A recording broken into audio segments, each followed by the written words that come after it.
Top 4 benefits of mangosteen you didn't know about. 1, 2, 3.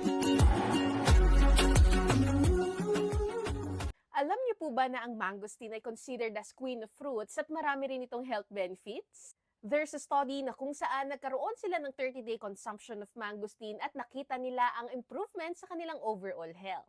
Specifically to their T helper cell frequency or immune function and CRP concentration na may kinalaman sa inflammation or pamamaga sa loob ng katawan.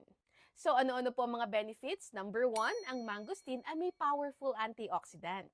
Ang prutas na ito ay naglalaman ng mataas na level ng xanthones, which is a plant compound na may strong antioxidant properties. At nakakatulong po ito sa pag-neutralize ng mga free radicals sa loob ng katawan. Kaya ang mangosteen ay may anti-aging, anti-inflammatory, and anti-cancer properties. Number 2, ang mangosteen ay mayaman po sa sustansya. Katulad na lang ng vitamin C, B1, B2, B9, fiber at magnesium na nakakatulong sa pag-prevent ng iba't ibang klase ng sakit. Number 3, nakakatulong din po ito for our weight management.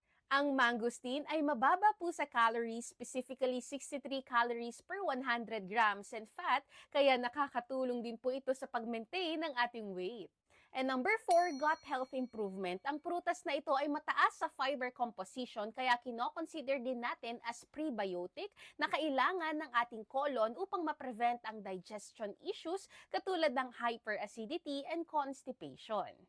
In this modern society, hindi na tayo nakakakuha ng sapat na nutrisyon sa mga kinakain natin everyday. That's why we really need supplementation.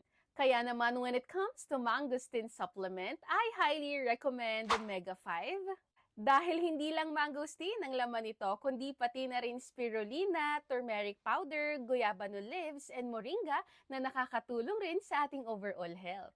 This is FDA approved at pwede po kayo mag-take nito twice a day with empty stomach. At kung sasamahan pa po natin ito ng tamang diet and lifestyle, mas mabilis po nating makukuha ang benefits nito. Prevention is always better than cure. Stay healthy po!